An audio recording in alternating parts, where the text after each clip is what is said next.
하나님께서 오늘 우리에게 주시는 말씀은 마태복음 25장 31절에서 33절의 말씀이 되겠습니다. 말씀을 봉독합니다.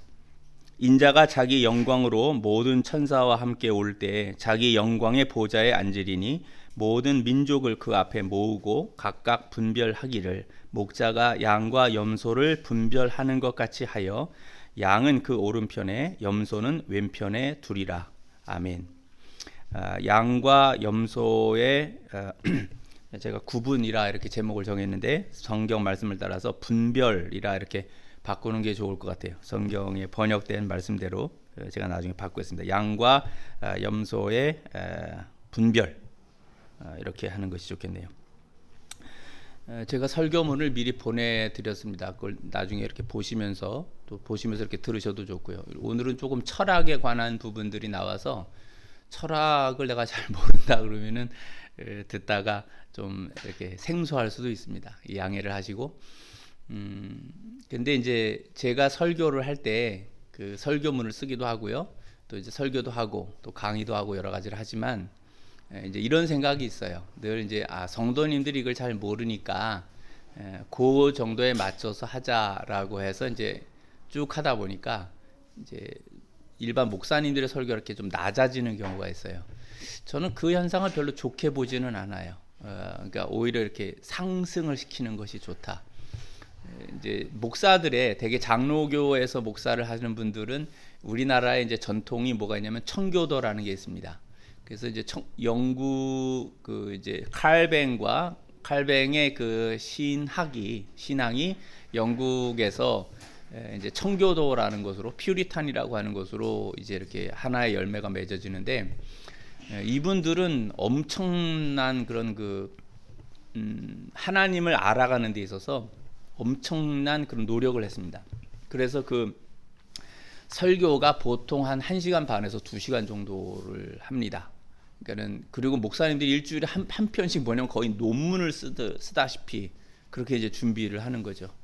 그러면 이제 교인들은 이제 그 청교도들이 미국도 간 거잖아요. 미국으로 이제 그 메이플라워를 타고 가서 미국의 가장 기본이 이제 그 청교도 신앙에서 그 미국이라는 나라가 형성되었다.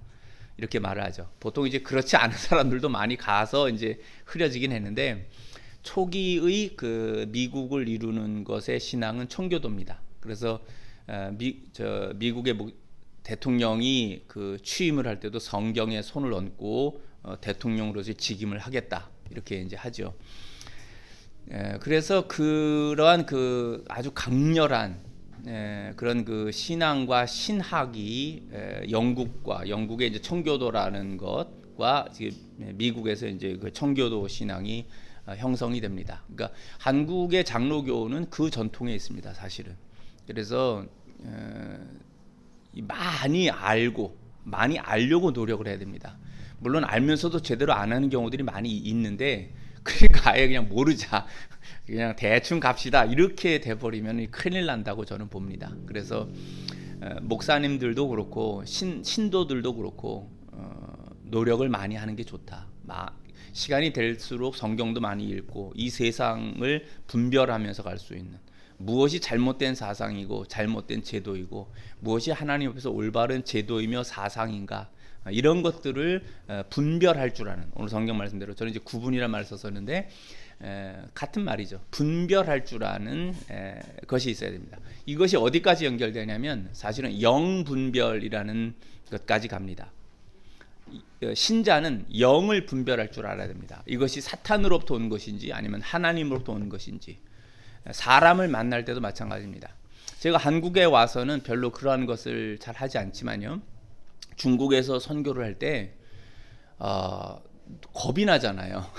얼마나 겁나. 이게 선교하는 게 불법인 나라에서 불법이 돼서 잡히면 추방을 당하거나 감옥을 가는데, 그러니까 사람을 만날 때 제일 처음 가가지고 그거를 했어요. 뭐냐면 이 사람을 좀 분별하게 해주십시오.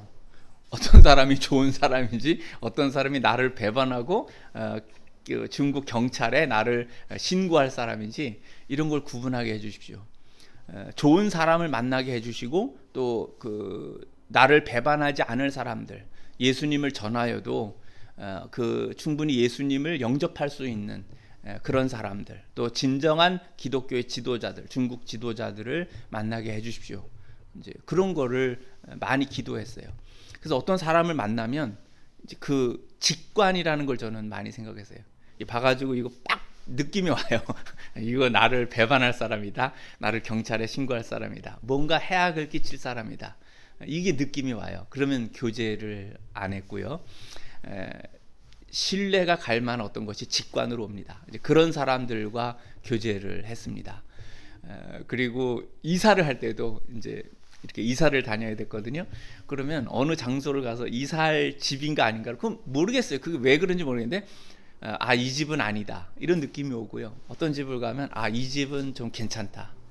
그래서 이제 보통 이제 여자들이, 제 아내가 가서 그걸 하는데, 저는 우리들은 이제 제 아내와 저는 그런 안전함이 필요로 하니까, 이게 뭐냐면 주변에서 신고를 하지 않아야 돼요. 우리가 찬송을 하거나 기도를 하거나 모임을, 이런 교회가 건물이 있는 게 아니고요. 중국에서는 가정교회라 그래서 이제 집에서들 모여서 한 수십 명이 모여서 이제 주일에 예배를 드리는 형태예요.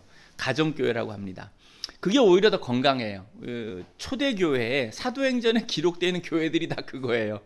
가정에서 모인 거예요. 가정을 제공해서 거기서 이렇게 수십 명씩 이렇게 소규모로 모여서 예배를 하는, 그것이 원래 성경에 기록된 가정교회예요.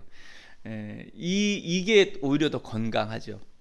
그래서 이제 그런 장소를 정할 때 이렇게 봐서 직관이 있다고요. 그럼 여기로 합시다. 그래서 이제 그 집을 계약해서 이제 살고, 그러면 괜찮아요. 그러면 이제 물론 그 직관도 있지만 제 아내는 주변에 위 아래 양 옆으로 아파트 살면은 이제 한국에서 가져간 김 같은 걸 갖다 줘요. 일종의 관계를 잘 합시다. 중국말로 그걸 관시라고 하는데, 그러면 이제 뭔가 하나 얻어 먹었어. 김이라도 하나 먹고 이제 그러면 조금 중국인들이 좀 이상한 사람들도 있어요. 민감해서 신고를 하는 사람도 있지만, 보통은 중국 사람들은 어떤 면에서 한국 사람들보다 좀 나은 것 같아요. 좀 시끄러워도 그냥 봐줘요. 일반적으로는 그냥 자기들도 시끄러울 때가 있고, 그런데 그냥 대충 이렇게 다 좋게 넘어가 줘요. 근데 이제 일종의 더 확인을 해주는 거죠. 가서 우리 한국에서 왔는데 뭐 이렇게 한국 음식을 좀 나눠주면 그거 고맙다고. 그러면 좀 뭐 노래를 하고 그래도 그냥 이렇게 찬송을 하고 그래도 이렇게 봐주고 이렇게 잘 넘어가고 그랬었어요. 그래서 이제 우리들의 설교나 강의나 이런 것들을 상승시킨다, 점차 올라간다, 이러한 것들이 필요로 해요. 그러한 성향으로 교회하고 목사님들도 평생을 공부하시고 자기가 공부한 것들을 설교나 강의로 전하면서 교인들을 높이고, 또 교인들 가운데서도 이게 이제 분명히 뭐냐면 세상 지식으로 높은 것과 하나님의 것으로 높은 것이 있어요. 근데 세상 것으로 높은 사람들을 교회에서 중용하여 쓰게 되면 문제가 생깁니다. 그거를 사람을 어느 곳에 둘 것인지, 어떤 사람이냐라고 하는 것, 그 사람의 지식이나 이런 신앙이 하나님 앞에 서 있는 거냐 아니면 세상을 지향하는 거냐라는 것을 잘 구분해야 됩니다.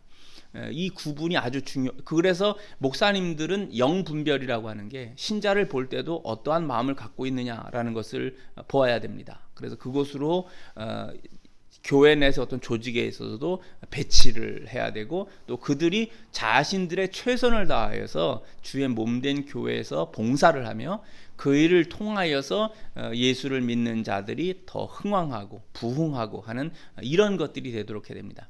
근데 그것을 사람의 생각으로, 교회라는 뭐 사람을 끌어모으면 되는 거다, 이런 식으로 하면 큰일 나는 겁니다. 그런 식으로 주로 하는 게 많았기 때문에 양적으로는 사람의 수를 늘려서 그것을 부흥이라고 하는 경우는 있었지만, 실제로는 훈련되지 않은, 철저히 하나님의 것으로 훈련되지 아니한 어떤 모습들이 나타났고, 위기가 오면 무너져 버리는 겁니다. 이번 코로나 사태에서 한 가지 나타난 것 중에 하나는 뭐냐면, 모이든 안 모이든 사실 상관없어야 되거든요. 그러니까 대면 예배든 비대면 예배든, 그러니까 제가 이제 중국에서 2003년부터 그 사스 시대 때, 사스가 있을 때 본 것은, 중국 교인들은 별로 요동이 없어요. 중국 정부에서 그 사스가 감염되니까 예배당에서 삼자교회라는 것도 있는데요, 중국 정부에 협조하는, 그 사람들을 이제 못 모이게, 가정교회는 원래 조금씩 모였었기 때문에 별 문제가 없는데, 그것도 만약 못하게 한다면 우린 녹음 테이프를 해서 보내고 자기들이 각자 예배를 드려도 신앙에 거의 문제가 없었어요. 그게 지나가도 아무 문제가 별로 없었고, 뭐 헌금을 적게 낸다? 전혀 문제 없었어요. 왜냐하면 가정교회 지도자들은 다 자기 일을 하면서 대개가 자기 직업을 통하여서 다 먹고 살아요. 뭐 교회에서 좀 돈을 주는 경우도 있어요. 뭐 이제 활동을 하고 그러니까 그런 것을 위해서는 좀 목사님 사용하십시오라고 해서 활동비를 드리는 경우가 있어도 그것이 타격을 주지 않았단 말이에요. 근데 이제 한국 교회는 뭐 이상하다. 제가 뭐 완전 중국 선교사를 보면 이상하다고 봐야 되겠죠. 중국인으로서 본다면 그게 타격이 될 만한 요소는 있겠지. 그러나 어떠한 위기가 와도 신앙으로 바르게 해놓으면 비대면으로 예배를 드려도 예배를 드리는 거고요. 정확하게 드린단 말이에요. 하나님 앞에서.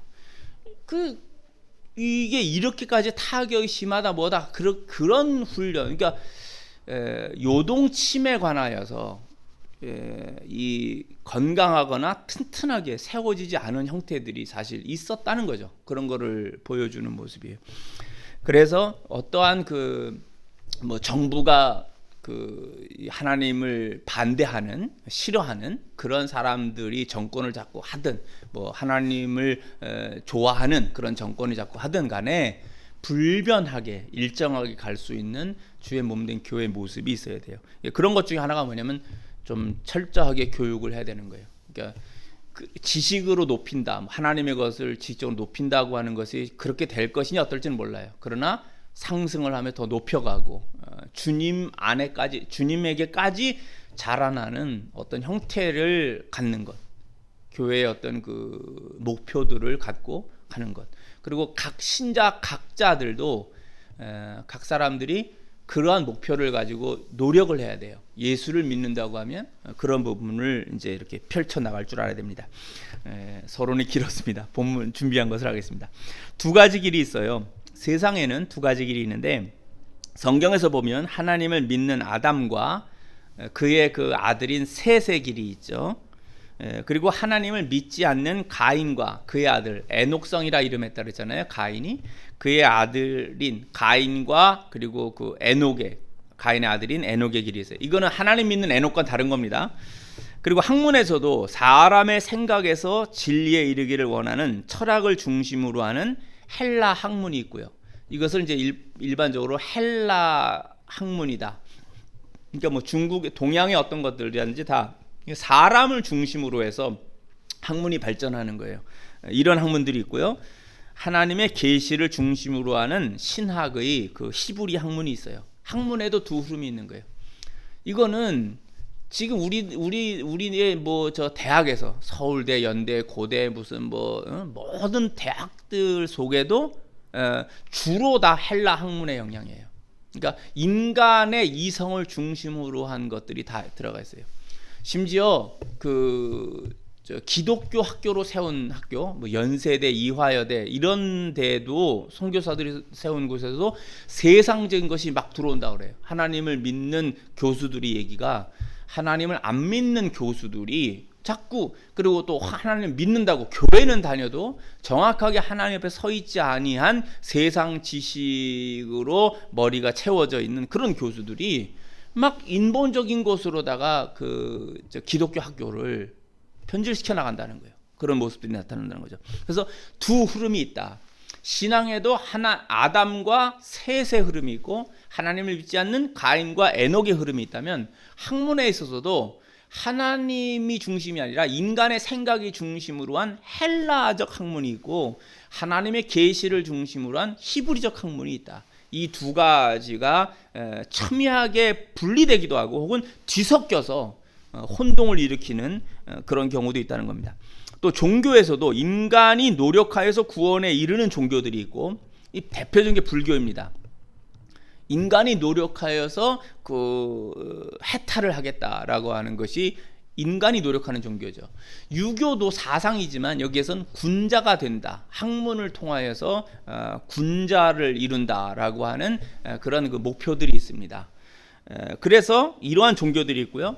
기독교는, 개신교는 아주 독특한 것입니다. 그것은 뭐냐면 하나님의 은혜에 의하여서 인간이 구원을 받는 것이라는 거예요. 오직 하나님의 은혜에 의하여서만 인간이 구원을 받는다. 인간의 어떠한 노력도, 인간은 뭔가 노력해서 자기가 주님의 구원에 뭔가 보탬을 이렇게 할 수 있는 것처럼 생각하지만 그것은 아니라는 거예요. 오히려 그와 같이 선하고 어떠한 그 노력하는 모습을 보이는 것은 은혜가 임하였기 때문에 그 우리들 안에서 주님이 우리를 통하여 이루어 나가시는 것이지 내가 무엇을 했다라는 것이 아니라는 거예요. 이게 아주 중요한 그 구분점입니다. 세상의 모든 종교들은 하나님을 정확하게 믿는 이 개신교의 개혁신앙이라고 하거든요. 개혁주의라고 하는데 칼뱅이라든지 스위스 쪽에 있던 그 츠빙글리 라인에 있는 사람들이 있습니다. 이 사람들이 하나님 말씀을 사실은 정확하게 파악을 해냈습니다. 근데 이러한 신앙과 신학에 나아가기까지가 굉장히 힘들어요. 왜냐하면 우리들 한 사람 한 사람 자체에 내가 뭔가를 할 수 있다는 생각이 있거든요. 그것을 예수를 믿으면서도 내가 뭔가 합니다라는 생각이 있어요. 그게 나쁜 건 아닌데요. 문제가 뭐냐면 정확하게 하나님 안에서 완전히 깨져야 된다는 거예요.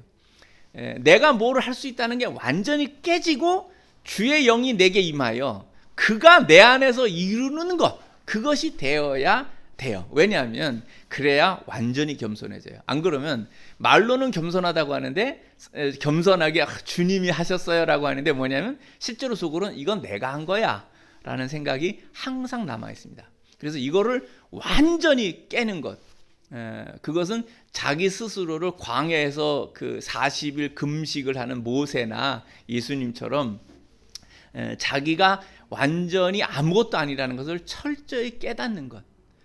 그 이후에 주께서 나를 들어 쓰세요. 근데 그렇게 쓰시면 그때는 완전히 겸손해졌어요. 내가 하는 것이 아님을 알게 돼요.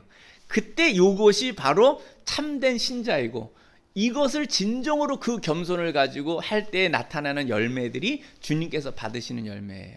이게 아주 중요한 부분입니다. 그래서 하여튼 그렇게 세상은 두 갈래의 분별되어지는 양과 염소로 분별되어지는 것으로 사실은 주님 보시는 눈에 사실은 선명하게 나눠져 있습니다. 근데 사람 눈에는 이게 잘 안 보여요. 뒤섞여 있어가지고 말과 행동 속에서 우리가 오해를 많이 하고 제대로 분별을 못합니다. 이제 양과 염소의 특징을 보겠습니다. 우리 이제 젊은이들은 지난주에 제가 잠깐 얘기를 했던 것을 기억하시면 됩니다. 양과 염소에 대한 것을 얘기했었죠. 예수님께서는 양과 염소의 비유를 하셨죠. 이스라엘에서 목자들이 양과 염소를 함께 목양합니다. 그러니까 키울 때 양들의 무리 속에 염소를 좀 섞어 넣는다는 거예요. 그런데 그 비율이 보통 양 3마리에 염소 1마리 정도 꼴이라고 그래요. 염소는 상당히 똑똑해서 때로 목자보다 앞서서 가요. 자기가 앞서서 막 가는 경우가 있는데 양은 자기가 똑똑하지 않다고 생각을 하나 봐요. 그래서 늘 목자를 쫓아다녀요. 그러니까 목동이 가면 목동을 쫓아가는 거지 양들이 앞서서 가지 않는다는 겁니다. 양과 염소를 함께 섞어서 키우는데 그 이유 중에 하나는 만일 양만 키우면 양은 그 목초지의 풀들의 뿌리까지 다 먹어버린대요. 그러면은 다음에 그 뿌리까지 먹으면 자라날 게 없잖아요. 그런데 염소는 뿌리를 안 먹고 풀만 먹는데요. 그러니까 이제 뿌리가 남는 건데 양이 염소가 하는 걸 보고는 저 풀만 먹는 거구나. 그리고 뿌리를 안 먹고 염소를 따라서 그 풀만 먹는다는 거예요. 그래서 염소가 하는 거를 오히려 양이 따라서 가도록. 목동이 양들 보고 야, 너 이거 뿌리 먹지 마. 말을 전할 수가 없잖아요. 이거 어떻게 전해요? 근데 염소가 하는 걸 보고 양은 요것만 먹는 건가 보네 하고 그것만 먹고 이제 옮겨가게 된다는 거죠. 그러면 다른 데 가서 먹고 또 여기가 자라고 나면은 이쪽으로 또 데리고 와서 먹을 수가 있잖아요. 이제 그렇게 한다는 거예요. 그러니까 염소는 아주 그 나름대로의 중요한 역할이 있죠. 근데 염소는 인간의 관점으로 본다면 똑똑하다고 표현할 수 있어요. 반면에 양은 총명하지 않죠. 그래서 염소가 양들 틈에 있는 것은 나름의 의미가 있습니다. 이것은 이 세상에서 하나님을 믿지 않는 사람들과 그들의 학문과 종교와 문화의 활동들은 하나님을 믿는 사람들이 훈련을 받고 성장하는 데 있어서 나름의 의미가 있습니다. 이 세상 속에 왜 하나님을 믿지 않는 사람들이 있는가? 하나님을 안 믿는 사람들은 악인도 있습니다. 악한 일을 하는 경우들도 있죠. 그들이 왜 있는가?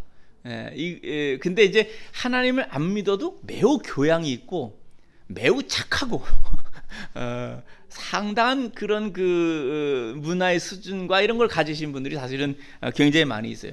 근데 그들은 어떻게 보면 기독교인들은 훨씬 더 이 세상 관점으로 보면 똑똑합니다.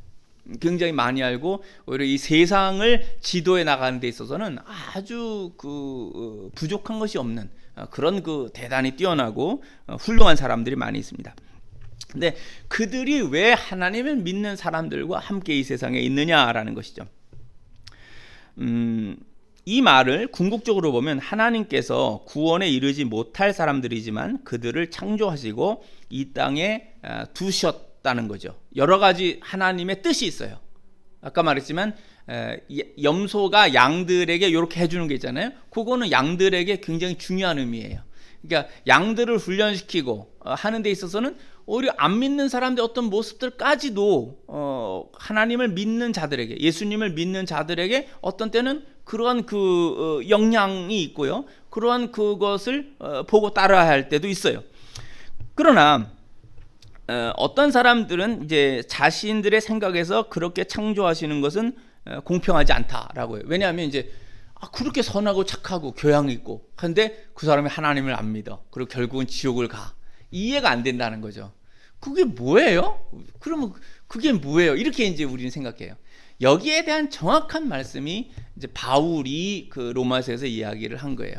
뭐냐면은 창조자이신 그분은 어떠한 흙으로는 귀하게 쓸 도자기를 만들고 어떠한 것은 그냥 토기를 만들 수도 있다.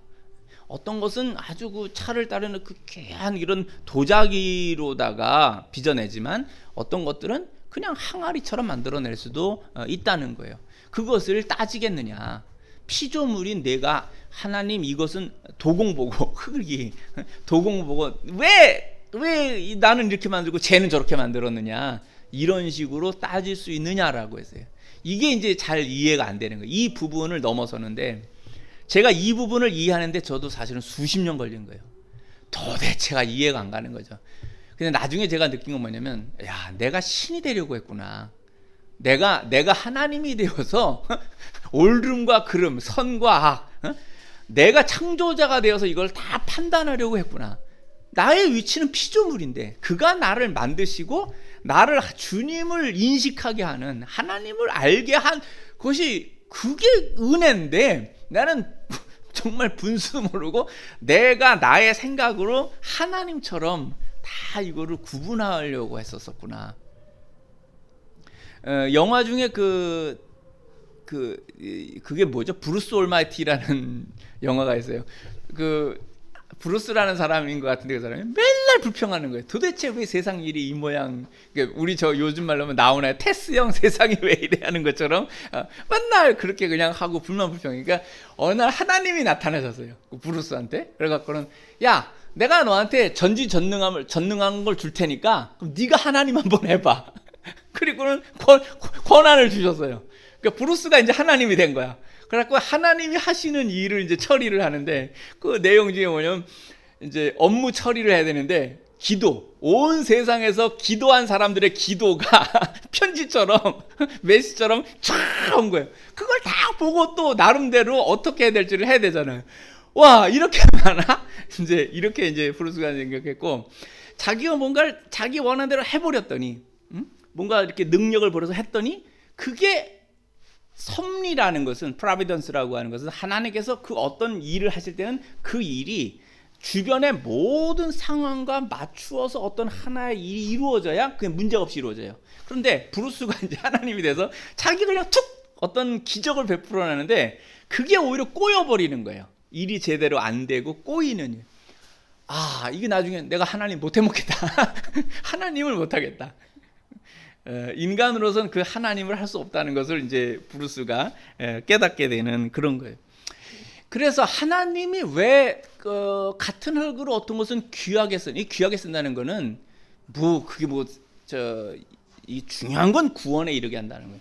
그리고 제가 좀 전에 대조로 얘기한 하나님을 어떤 사람은 믿지만 안 믿지만 아주 세상에서 부유함도 있고 공부도 잘하고 잘생기고 잘나고 모든 게 다 잘 될 수 있어요. 그런데 그 사람에겐 구원이 없어요. 그럼 이건 뭐예요? 사실은 이것은 귀하게 쓰려는 그릇이 아니라는 거예요. 이 견해는 귀한 그릇이라는 것은 주님의 구원의 은혜를 입는 자고요. 이 특별한 은혜예요. 근데 이 세상 속에서 그럼 이 사람들은 지옥을 가게 된다는 게 무슨 말이냐? 그래, 악해서 지옥에 가는 경우도 있어요. 그런데 이 세상에서 하나님을 믿지 않지만 그들은 이 세상 속에서 누릴 걸 다 누려요. 그런 사람들도 있잖아요. 우리가 볼 때 이것을 우리가 일반 은혜라고 그래요. 하나님의 은혜는 두 흐름이 있는데요. 하나는 특별한 은혜가 있어요. 그건 구원에 이르게 하는 은혜. 그거 왜 그런지 몰라요. 왜 나 같은 자가 도대체 무슨 이유로 예수님을 알게 되었는가? 예수님의 그 구속의 은혜가 왜 내 마음에 믿어지는 거지? 왜 예수님이 동정녀 처녀에게서 나왔다는 게 난 믿어지는 거지? 그분이 부활하셨다는 게, 그분이 하나님의 아들이시라고 하는 것이 왜 나는 믿어지는 거지? 이거 이해가, 정말로 믿는다면요, 이거 이해가 안 가는 거예요. 그래서 우리가 미친 사람이냐? 미친 사람이 아니거든요. 근데 믿어져요. 그 왜 믿어지느냐라는 거예요. 근데 어떤 사람은 되게 똑똑해요. 그래서 아무리 설명해줘도 그 사람들은 안 믿어요. 대학 교수고 뭐 총장이고 뭐고 해도 예수를 믿으십시오, 이분이 하나님의 아들이시고, 이거 다 설명해줘도 안 믿어요. 그건 뭐냐 이거예요 도대체가. 그만한 지식과 그만한 해박함을 갖고 있는데도 왜 주님을 믿지 않는가? 이거는 정말 놀라운 거예요. 그래서 이것을 설명하는 한 가지 길은 주님이 전능하신 그분께서 어떤 이에게는 구원에 이르는 은혜를 주셨고 어떤 이에게는 이 세상을 그냥 잘 사는 정도의 은혜를 주셨다라는 것밖에 해결이 안 돼요. 만약에 똑같은 학력이 있는 사람에게도 똑같은 구원에 이르는 복음을 전했는데 결과는 다르게 나올 수 있거든요. 그건 왜 그러느냐? 똑같은 인지작용과 이게 있어서 같이 받아들이든지 같이 안 받아들이냐 되는데 결과는 다르게 나와요. 그걸 어떻게 설명할 것이냐라고 할 때는 하나님께서 그렇게 하셨다라는 설명밖에 안 되는 거예요. 그 안에서는 주님께서 그분의 전능하심 중에서 택하시고 그분의 전능하심 중에서 어떤 사람은 택하지 않은 것, 이런 것이 있다는 거죠. 그래서 염소는 이제 구원받지 못한다는 것에 대해서 굉장히 화를 내시는 분들도 있는데, 저들은 이 세상에서의 하나님께서 주신 복을 나름대로 누리고 있는 거예요. 나름대로 그것을 누리고 있다. 주님이 그렇게 정하셨다는 거죠. 자, 거기에 대한 예를 하나 보겠습니다. 에서와 같은 사람이 있는데요. 염소의 무리에 있는 것을 모두 사악한 사람이라고만 보아서는 안 된다는 거죠. 예를 들면 야곱의 형인 에서는요, 오히려 호방한 사람이에요. 우리가 호방하다는 호탕한 사람이에요. 이제 가장 치명적 실수는 하나님의 것을 귀하게 여기지 않는 거죠. 장자권도 그렇고 아버지의 축복하는 것도 그렇고 다 그냥 대충 그냥 뭐 동생 네가 가져라. 나는 죽한 그릇이 더 중요해. 그래서 동생에게 장자의 권한을 넘겨주죠. 장자의 권한을 넘겨주니까 무슨 일이 벌어진 거예요? 아버지 이삭으로부터 받아야 할 축복도 동생 야곱이 다 훔쳐가는 거예요. 결국은 장자권도 그리고 축복도 다 동생인 야곱이 다 가져가 버렸어요. 그리고 이제 죽일까봐 겁이 나서 도망을 갔죠. 20년 동안 외삼촌 라반의 집에서 살다가 이제 돌아올 때 야곱은 아주 겁이 났었어요. 이 형이 나를 만나면 죽일지도 몰라. 그래서 형한테 막 몇 번에 걸쳐 선물을 보내요. 미리 형님에게 가서 동생이 이렇게 성공해서 왔는데 형님 이거 받고 저를 좀 살려주세요. 귀엽게 봐주세요 하고 계속 선물을 보냅니다. 마침내 그 두려운 형을 만나는데 형은요 동생을 안아주죠. 그리고 같이 이렇게 축제를 해요. 20년 만에 만난 그 형제의 회유를 풀고 옛날 거 다 잊어버리고 있어요. 그러면 하나님 편에 서 있지 않은 사람이지만 에서가 굉장히 호방한 사람이죠. 우리 솔직히 인간적으로 보면 맨날 꾀나 내고 잔꾀나 부리는 야곱하고 이렇게 사람이 좀 그래 보이잖아요. 야곱이 지렁이 같은 야곱이라고 하잖아요. 주님을 믿는데 이건 지렁이 같아. 예수를 믿어도. 근데 에서는 하나님의 그 선택의 은혜 속에 있지 않은 사람이지만 이 사람의 행동을 보면은 남자답잖아요. 멋있잖아요. 그래요. 동생을 그렇게 자기 거 다 뺏어가고 그래서도 야야야 있죠. 20년 전 일인데 뭐 그건 나도 지금 잘 살고 있고 아우야 괜찮다. 그리고 탁 호방하게 넘어가는 에서가 얼마나 괜찮아 보여요. 괜찮은 남자로 보이죠.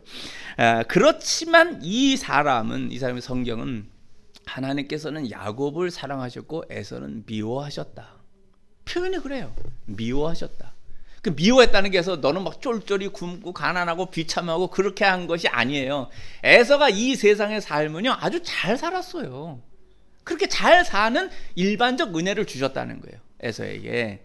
그러나 이 사람은 하나님의 선택에 있지 않아요. 그 사람의 한계는 하나님께서 정하신 것은 이 세상의 삶에 정해져 있다는 거예요. 다시 말하자면 이걸 이제 우리가 하나님이 왜 그러셨대? 에서도 야곱을 구원하면 에서도 구원해야지 라고 하면서 자기가 하나님이 되어버리는 경우들이 많이 있어요. 이거를 아무리 똑똑하거나 아무리 신학이 있거나 아무리 어떤 신학이 있거나 뭘 해도 항상 이것을 넘어서려고 할 때 뭐가 되냐면 우리는 자기가 신이 된다는 거예요. 자기가 신이 될 수 있는가? 그러지는 않다는 거예요.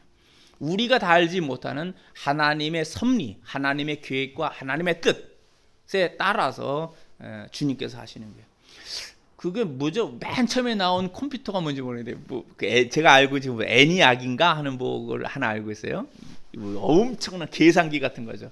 저기에 나오는 그 컴퓨터가 애니악인가 뭐 제가 알고 있는데 이거를 지금에 나오는 컴퓨터 이 컴퓨터가 생각하는 거하고 이 애니악이랑 컴퓨터가 생각하는 거하고 같겠어요? 우리가 만약 애니악이라고 한다면 이 애니악이 도저히 나는 제 컴퓨터 제가 하는 거를 모르겠어. 당연히 모르죠. 알 수가 있나요? 이거는 뭐 비교가 안 되는 거죠. 피조물인 우리 인간이 아무리 똑똑하다고 해도 우리가 하나님께서 하시는 것만큼 하겠어요? 그분께서 모든 것을 하셔서 그 섭리하시는 이 세상을 운행해 나가시는 그것을 하겠어요? 그건 안 되는 거예요. 생각나서 하나 얘기했는데 그래서 우리 이코노미란 말 있잖아요. 경제학. 이코노미, 경제라는 말이 원래는 헬라어의 오이코노미아라는 말에서 나와요. 이거를 경륜이라고 하는데 사실은 오이코노미아라는 말은 인간에게 쓸 수 있는 말이 아니에요. 뭘 경륜, 잘 운행한다라는 것은 하나님의 단어예요. 이게 신의 단어라고 해요. 이 세상을 운행하시는, 질서가 있게 운행되도록 하시는 것은 하나님께서 하시는 일이에요. 근데 이거를 인간들이 이 오이코노미라는 단어에서 갖고 들어와서 학문으로 만든 게 이코노미, 경제학이에요. 그 뭐냐면 이 세상의 경제를 사람이 자기가 이제 운영을 하겠다는 거예요. 정부가. 이걸 극단으로 치달아 간 게 뭐예요? 이게 공산주의예요. 공산주의는 이코노미, 이 경제를 공산당 정부가 맡아서 인간들의 삶을 자기들이 다 정하겠다라는 거거든.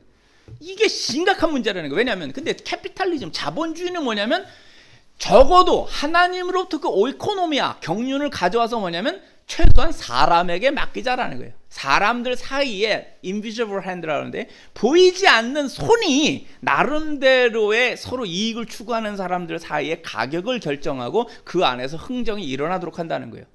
그래서 이것은 오이코노미아는 가능한 한 정부가 많이 관여를 하지 말고 공정한지 불공정한지만 해주는 거예요. 나머지는 너희들이 스스로 알아서 잘 해라라는 거죠.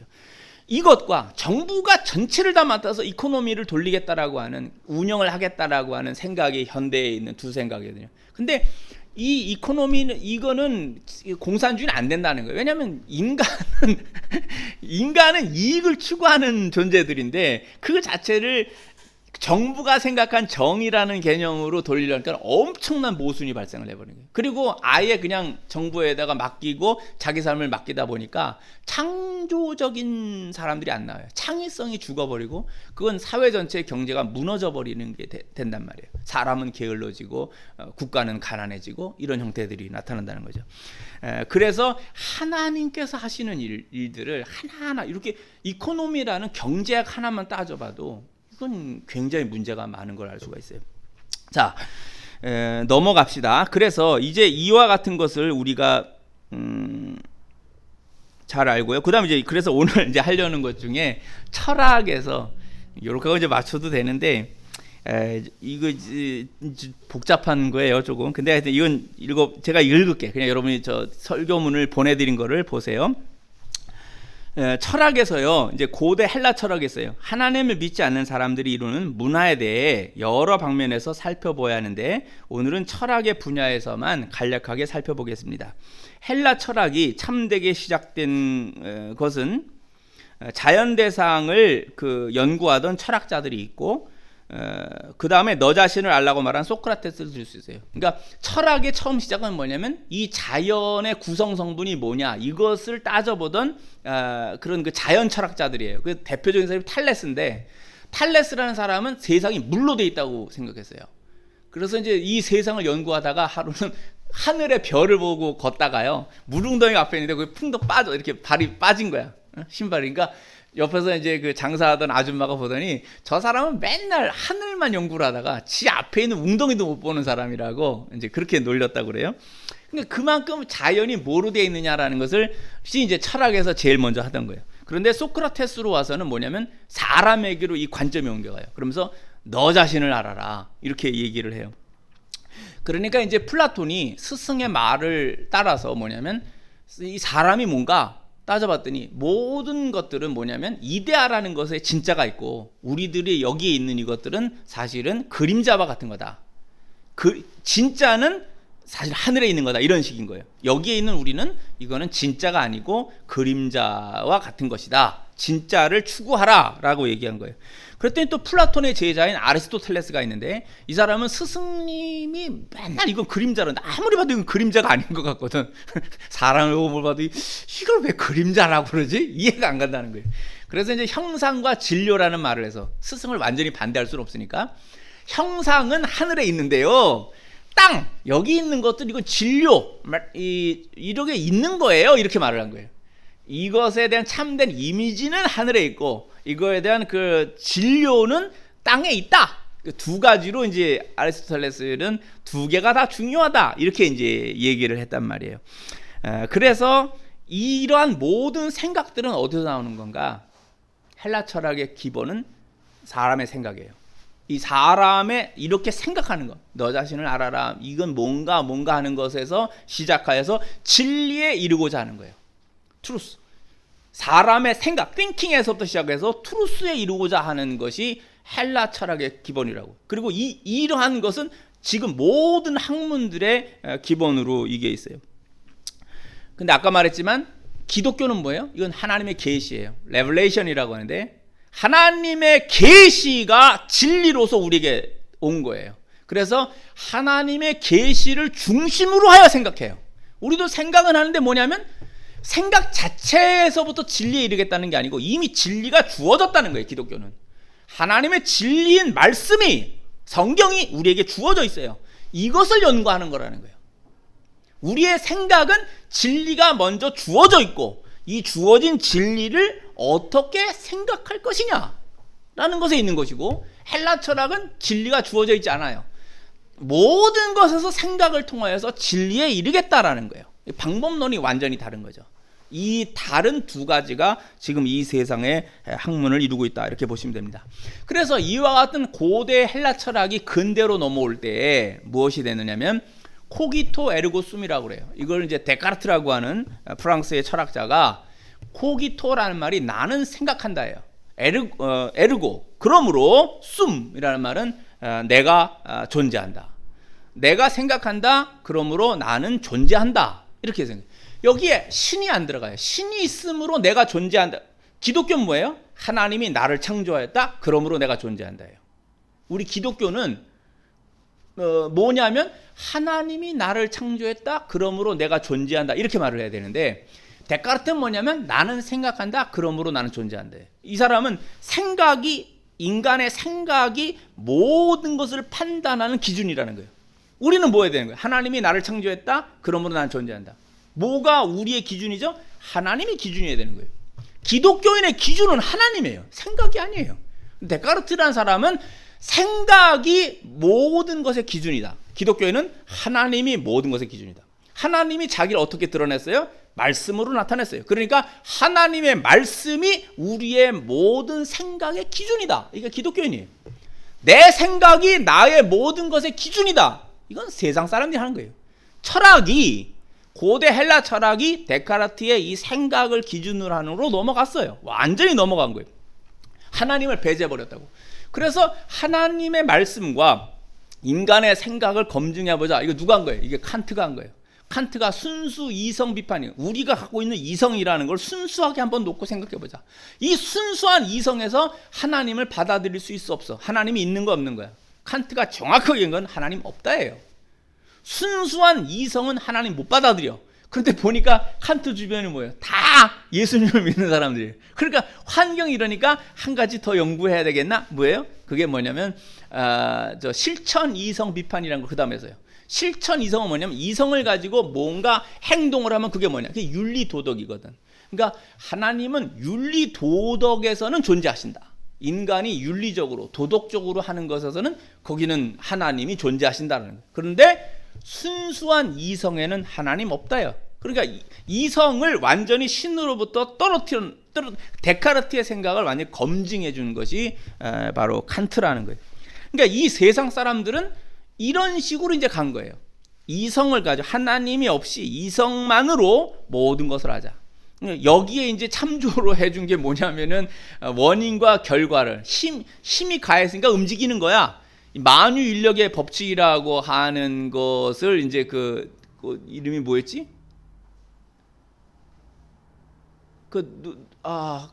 왜 갑자기 이름이 물리학자? 아니 아인슈타인 전에 뉴턴. 뉴턴의 그 만유인력의 법칙이 하나님이 없이 하나님의 기적이나 이런 걸 다 배제해버린 거예요. 인간의 원인과 결과로만 세상이 다 움직이는 걸 과학에서 보충해줬고 데카르트와 칸트의 생각이 딱 이렇게 결합이 돼가지고 세상 사람들은 하나님 없는 세상을 구축한 거예요. 이게 현대라는 거예요. 모더니즘이란 말은, 현대라는 말은 하나님 없이 인간의 이성으로 뭔가를 구축해내자라고 하는 것이 바로 현대라는 개념이에요. 현대주의라는 말은 그거고, 이것이 철저히 깨져버린 게 뭐냐면 2차 세계대전이에요.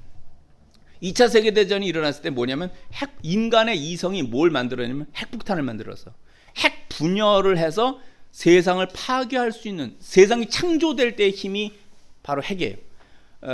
하나님께서 창조를 하셨을 때 뭐냐면 바로 이 에너지를 응축시켜 놓은 핵을 통하여서 모든 세상의 물질이 구성되도록 그 원리를 만드셨는데, 이거를 깨버릴 때는 엄청난 파괴력이 나오는 것을 이용해서 세상에 창조된 것들을 다 파괴할 수 있는 원리를 인간이 갖게 된 거예요. 또 하나는 핵을 처음엔 분열을 했는데 이제는 핵을 융합시켜 엄청난 속도로 원자와 핵이 부딪히면은 이 부딪혔을 때 오히려 또 엄청난 그 에너지가 나거든요. 이것을 통하여서 세상을 파괴할 수 있는 그러한 힘을 갖게 됐어요. 그러니까 이성이 오히려 세상을 파괴할 수 있는 것을 실제로 했고, 일본의 원자폭탄을 떨어뜨렸고, 히틀러가 600만 명의 사람을 죽이는 모습 속에서 인간의 이성이라고 하는 것, 특히 독일이란 나라 말이에요. 철학의 나라예요. 그 독일어 자체가 아주 개념적인 언어라고 그래요. 그래서 이렇게 이성적인 사람들이 그렇게 비이성적인 행동을 한다. 악마는 어디 있는가? 악마는 인간 안에 있다라는 말이 나오기 시작했어요. 악마는 어디 있는가? 저 바깥에 있는 줄 알았어요. 인간은 유혹만 받고 뭐 넘어가는 존재로 말하는데 아니다. 이미 악마가 인간 안에 내재하고 있구나라고 하는 것이 그때였어요. 그래서 현대가 깨져버리고 그 다음서도 이걸 뭐냐면 포스트 모더니즘이라고 그래요. 후현대주의 시대예요. 이성을 그렇게 데카르트, 칸트 이럴 때부터 이성을 중시하던 사람들이 2차 세계대전 1945년이 되면서까지 형성이 됐지만, 이 현대주의가 깨진 다음에 지금을 뭐라 하냐, 이걸 후현대주의라고 하는데, 후현대주의의 시작은 사실은 데리다라고 하는 사람부터 시작한다고 볼 수 있어요. 이 데리다는 해체주의예요. 모든 이전까지 이성이 만들었던 그런 그 문화와 사상과 이런 것들을 다 해체해버리자. 해체하고 해체까지 가고 그 다음 뭐가 형성될 거냐, 그거 모른다. 해체주의 일단.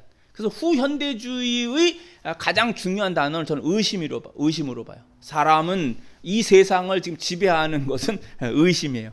그런데 이 의심 속에서, 의심이 철학 속에서는 어떻게 나타나느냐? 그 중에 이제 하나가 뭐냐면 과정 철학이라는 게 있어요. 이 프로세스 필로소피라고 하는데, 과정 철학이라고 하는 것은 옛날에는 진리가 이거야, 사실이 이거야라고 딱딱 정의를 내렸어요. 그런데 과정 철학이라는 말 자체는 뭐냐면 그런 거 없어라는 거예요. 이것은 모든 건 계속 변하고 있어. 그러니까 일종의 헤라클레이토스의, 고대의 헤라클레이토스라는 게 있는데, 이 사람은 이제 모든 게 변한다, 변하는 게 진리다라고 얘기를 했어요. 공산주의 사상도 거기에 연결되어 있는 건데요. 과정 철학이라는 것은 모든 것은 진화하고 진보하고 변화하는데, 그러니까 그 자체를 과정에 변화되는 것에다가 중점을 두고 이제 철학을 해요. 이것이 신학에까지 영향을 받았어요. 그걸 과정 신학이라고 하는데, 과정 신학이라고 하는 뭐냐면, 이게 얼마나 이제 신학이 무섭게 되는지 보라고. 이 철학의 영향이. 하나님도 초기에는 미숙한 하나님이었다는 거지. 하나님도 진화한다는 거야. 인간의 생각이나 하나님을 아는 것이 진화하듯이 하나님도 진화한다. 그러니까 옛날에 구약의 하나님이 지금 신약에서 예수님으로 표현되는 하나님은 이 진화한 하나님이라는 거죠. 이런 걸 과정신학이라는 거예요. 이게 신학인가? 이제 무서워진 게. 자, 여기서 중요한 건 뭐냐면, 하나님은 인간을 교육해서 성장시킬 수 있어요. 그럴 수는 있어요. 뭐냐면 모세 시대 때는 이렇게 해라라고만 말씀했어요. 예수님 시대에 와서는 이 사람들에게 그 이유를 설명해 주는 거예요. 이해를 할 만큼 컸다고 보는 거예요. 성경 전체는 창세기부터 시작해서 계시록까지, 계시는 점진적으로 발전하고 있어요. 확장되고 있어요. 하나님에 대해서 알려주시는 게 더 넓어지고 있단 말이에요. 그러니까 그것을 통하여서 인간 하나님 말씀을 더 많이 알게 되면서 그분을 이해해가는 거예요. 구원에 이를 만한 지식. 그런다고 해서 우리가 하나님을 다 아는 게 아니에요. 성경을 안다고 해서 우리가 하나님을 다 알아요? 아니에요. 구원에 이르도록 하는 지식 정도에서 주님을 아는 거예요. 하나님은 성경보다 더 큰 거죠. 하나님은 더 큰 개념이시죠. 그분이 말씀하신 것이 우리가 구원에 이를 만한 지식 정도에서, 이 세상을 살아갈 만한 지식 정도에서 성경을 주신 거예요. 그 하나님은 성경보다 더 큰 개념이죠. 말씀하신 그분은 말씀인 성경보다 더 큰 거죠. 이 개념이 정확하게 있어야 돼요. 그런데 성경 말씀을 따라서 그 하나님은, 미숙했던 하나님이 진화되어 가는 거다라는 과정 신학적 개념, 종교학적 개념을 거기다 넣어서 설명하고자 하는 사람들이 있어요. 이런 것을 또 신학이라고 하고 이것을 또 따라가고 하는 사람들이 있단 말이에요. 또 하나는 현상학이라는 게 있는데, 이 현상학이라고 하는 것은 이제 이성만으로 모든 것을 하는 것이 부족하다고 느끼기 때문에 여기에다가 인간의 직관이라든지 문화적인 것이라든지 여러 가지 설명들을 철학의 개념에다가 합쳐서 어떤 일어나는 현상들을 이해하자라고 하는, 인간의 이성만이 아니라 보다 폭넓은 소재들, 재료들을 더하여서 우리들의 이 진리 또는 사실, 이런 것들을 연구해 나가자라는 것이 현상학이라고 하는 학문이에요. 그 다음에 이제 이 분석 철학이라는 게 있는데요. 이것은 철학을, 이 비트겐슈타인이라는 사람이 있어요. 이 비트겐슈타인이라는 사람이 아주 중요한데요. 칸트 이후에 가장 대표적인 철학자다, 이렇게 할 만한 사람이 바로 이 비트겐슈타인이에요.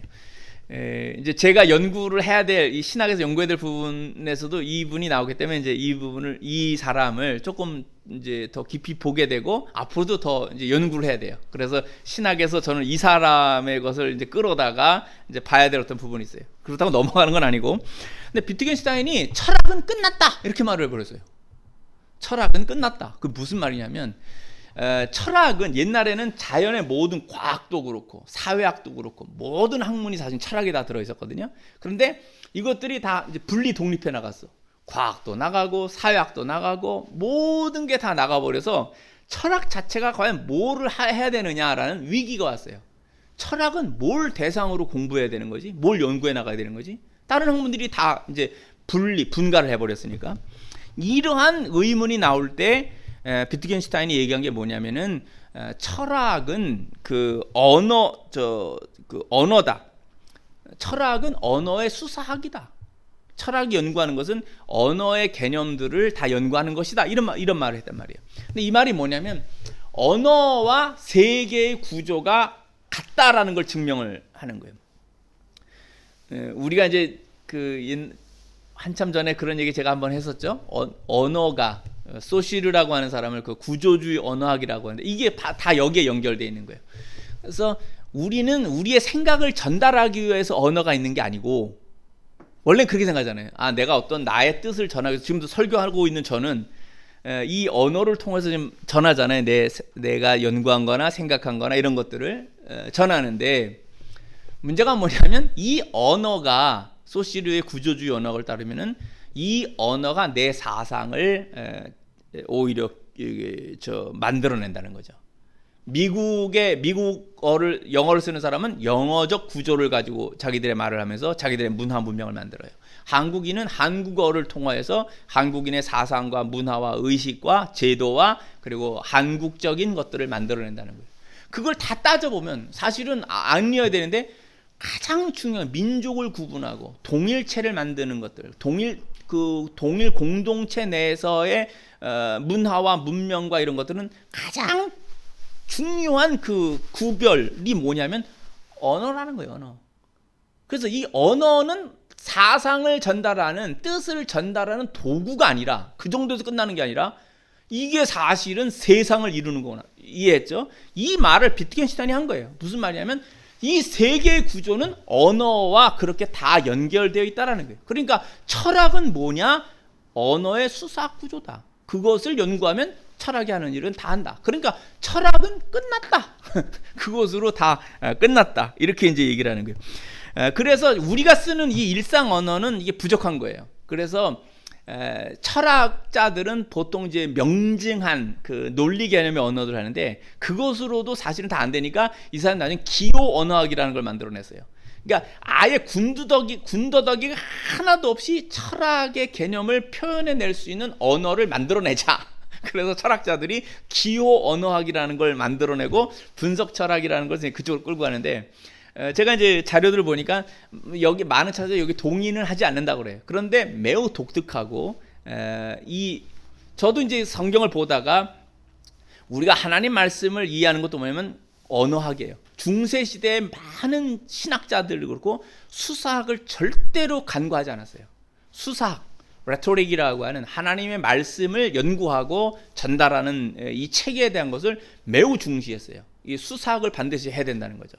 이 말씀을 전하는 자들은. 자, 이런 것이 이제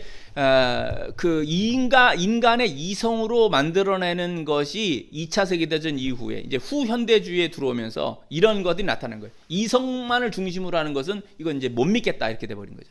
그래서 주변적인 것들을 하는데 또 하나 이제 우리 기독교와 연결해 볼 때 아주 위험한 것이 하나가 뭐냐면 신공산주의라는 게 있어요. 네오코뮤니즘이라는 건데 이것은 경제에서 평등의 해방을 이루는 것이 실패한 후에 이 공산주의가 경제적으로 평등을 이루자. 그것을 위해서 자본가들을 타도하고 다 죽여버린다는 소리예요. 다 죽이고 제거해버리고 모든 그 자산들을 인간들이 평등하게 나눠 갖는 똑같이 분배하는 공산주의의 세상을 이루어 나가자. 평등의 해방을 이루자라는 게 실패했어요. 왜냐하면 공산주의를 100년 동안 했는데 공산주의 한 나라들 다 가난하더라 이거예요. 그리고 국민들이 다 게을러져 버리더라 이거예요. 그러니까 이 사상을 어떻게 따라가느냐? 이건 실패한 사상이다. 이제 모든 사람들이 이걸 알게 됐어요. 그래서 코뮤니즘은 공산주의는 사라져 버려야 되는데 이거를 공산주의자들이 뭐로 바꿔버리면 프랑크푸르트 학파라고 그러는데 이 프랑크푸르트에 있는 학파의 이 학자들이 뭐냐면 이걸 신공산주의로 바꿔버렸어요. 그래서 경제에서 안 된 걸 이제 사상에서 이루자. 그 뭐 어떻게 해냐면 백인들로부터 흑인의 완전한 해방, 남자들로부터 여자의 완전한 해방, 남편들로부터 아내의 완전한 해방, 이런 개념들. 기독교 백인들이 믿는 개신교로부터 백인들이 믿는 저 로마 가톨릭으로부터 이슬람교 해방.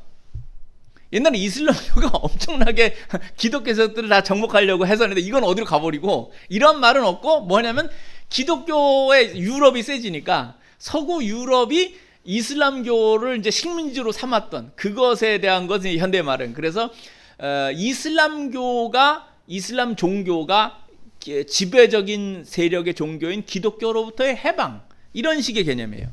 사상적 해방, 억눌렸던 것들로부터의 해방, 이런 것이 네오 커뮤니즘, 신공산주의예요. 그러니까 뭐예요? 성소수자들, 여기에서 바로 동성애라든지 성에 대해서 하나님이 창조한 대로의 성이 아니라 여러 가지 인간이 생각해서 별 해괴한 것들을 다 넣은 그러한 것들을, 제가 표현한 지저분한 것들을, 이것이 인간의 성의 해방이라고 하고 이것이 합법화돼야 된다. 이게 이제 포괄적 차별 금지법이라는 이름으로 우리나라에 들어와서 이 신공산주의 사상에 편익해서 권력을 쟁취하려는 자들이 이따위 것을 갖다가 법으로 만들어 놓고 그것을 우리 한국 사회에서 이루어내자는 거예요. 그럼 이것을 우리 생각을 하면 뭐 성소수자들이 그럴 수 있지, 이렇게 볼 수 있죠. 근데 성경은 뭐라 하세요? 동성애를 하거나 이런 것들 뭐예요? 다 돌로 쳐 죽여라 해요. 이 모든 공동 사회가 돼서, 우리는 커뮤니티가 아니고 이제 소사이티잖아요. 사회니까 사회 내, 소사이티 내에 여러 커뮤니티들이 있으니까 함께 살긴 해요. 그런데 걔네들이 그것을 법으로 만들고 나면 우리는 그 말을 할 수 없는 거예요. 다수가 자연적으로 생각하는 게 뭐냐라고 하는 것을 이야기를 해야 되고, 상식, 이성, 양심에 비추어서 그 사회가 어떻게 가야 될지를 얘기를 해야 되는 거죠. 그들이 하는 것들이 사실은 어디에 있는 거예요? 사실은 이런 사회에서 우리가 그들을 다 죽이려고 하는 게 아니에요. 너희들은 어둠에 살아라라는 거예요. 니들이 합법화되어서 밝은 대낮에 나와서 우리들의 자녀들, 손자, 손녀들이 뭐라고 얘기를 하냐면, 할아버지, 남자와 남자가 결혼하는 것도 자연스러운 거래요. 그거 법적으로 맞는 거래요. 저도 이 다음에 그런 어떤 제가 좋아하는 제 짝이랑 결혼할게요. 이거를 들으란 말이에요. 신공산주의가 우리의 사회에서 그들을 합법화시키고 나면은 그들이 불법이다, 잘못되었다라는 말도 하지 못하게 되는 것이고. 근데 이러한 말을 교회 내에서까지, 목사들 가운데서도 그들의 포괄적 차별 금지법을 받아들여야 된다고 말을 하는 이 정신병자 같은 사람들이 앉아 있으니까, 몰라서 그런 거면 말을 해줘서 변화되면 모르는데, 다 알면서도 그런 것을 하는 것은 명백하게 주의 말씀에 대하여서는 그건 대적을 하는 거예요. 그건 사탄으로부터 생각에 넘어가 있는 것이지, 그게 어떻게 기독교적인 생각이냔 말이에요. 이제 말씀을 맺읍시다. 이제 염소의 의식, 맥게데이 제가 이렇게 썼습니다. 이런 생각들은 마귀로부터 오는 사상입니다. 그러니까 명백하게 신공산주의는 마귀로부터 오는 게 뚜렷하게 나타나죠. 근데 앞에 말하는 그런 철학들도 그게 뭐냐면, 사실은 하나님 말씀에 근거를 하지 않고 사람의 생각에서 근거로 해서 어떤 것들이 나와서 진리에 이르고자 한다면 그것들은 실패할 수밖에 없는 것이고, 정확하게 진리를 잡는 게 아니라는 거예요. 궁극적으로는 마귀로부터 오는 것이 된다는 거죠. 염소의 정신과 마음을 이루는 사상이 됩니다. 세상은 모호한 부분들이 많이 있습니다. 그리고 사람들은 흑백 논리 개념을 가지면 위험하다고 합니다. 그래서 현대주의라고 하는 말, 이 모더니즘이란 말은 정확한 개념을 정의하려 하지 않아요. 이 사람들하고 얘기하면요, 이 현대주의적 생각을 가진 사람들은 자기도 모르기 때문에, 아까 말했죠, 이성은 정확한 어떤 개념들을 정립을 했어요. 근데 그게 2차 세계대전 때 인간의 이성은 결국 인간을 파괴할 수 있는 핵폭탄들을 만들어낸다. 수소폭탄을 만들고, 가장 정확한 개념어를 사용하는 독일 민족 가운데서 히틀러 같은 자들이 나와서 그 모든 독일 민족이 그를 맹종하는 모습들 속에서 인간은 굉장히 문제가 있는 존재라는 걸 알았어요. 그래서 그런 개념 정립을 정확하게 하지 않고 뭐냐면 모호해져 버린 거예요. 그러면서 한편은 상대주의에 빠지는 거예요. 네가 하는 말도 옳은 것 같고 내가 하는 말도 옳고 다 상대적으로 인정하자. 다양화라는 말로 현대주의 속에는 그런 생각을 갖고 그게 태도가 돼요. 그러나 세상은 결국 양과 염소의 무리로 나뉜다는 거예요. 오늘 본문이 말하고 있는 것은 세상은 결국 정확하게 두 무리로 나뉘어진다는 거죠. 하나님을 믿는 아담과 셋 같은 사람이든지 아니면 하나님을 믿지 않는 가인과 그의 아들 에녹의 그런 라인, 그런 선에 있는 사람이든지 하게 되는 거죠. 학문 또한 땅에서 시작하고 사람의 이성을 중심으로 할 건지, 교회를 다닌 사람들도 너의 생각의 기본이 사람의 생각에서부터 진리에 이르겠다는 생각이냐, 아니면 하나님의 계시를 중심으로 그것을 연구하는 것이냐. 네가 하는 학문의 방법, 사상의 방법, 생각의 방법을 정확하게 해라. 이거를 말하게 된다는 거예요. 당신은 양입니까? 아니면 염소입니까? 양이라고 하면서 교회에 모여 예배를 드리지만 그 마음과 생각은 자신의 이성을 중심으로 하는 양을 가장한 염소는 아니냐. 이런 이제 생각을 해보게 됩니다. 그래서 오늘의 설교는 바로 이와 같이 양과 염소의 그 분별. 근데 제가 이 설교를 다 써놓고 한 가지를 이제 이 뒷부분에 써놓지 않은 게 있었어요. 이제 설교를 써놓고 더 쭉 생각하는 게 뭐냐면, 그래도 사랑이다. 그러니까 이걸 다 아신 후에는요, 다 아신 후에는 뭐냐면 사람과 사람 사이는 사랑이다. 사랑하는 거다. 그러니까 내가 넘어가는 게 아니라, 어떤 사람이 이런 잘못 생각을 갖고 있는데 내가 그 사람이 넘어가는 게 아니라 나의 것은 정확한 이 선을 갖고 있어야 됩니다. 이건 타협되지 않는 겁니다. 그런데 사람이 사람에게 하는 것은 사랑이다. 그래서 이것을 제가 사실은 설교를 여기까지만 써놨는데 그리고 계속 생각을 했어요. 그럼에도 불구하고 기독교는 뭡니까? 라고 했을 때 만약에 사랑이 배제된다든지 사랑이 중시되지 않는다면 이 모든 것들은, 이와 같은 모든 저의 뭐 연구나 설교나 강의나 이 모든 것들이 사실은 무슨 의미가 있겠느냐라는 생각을 합니다.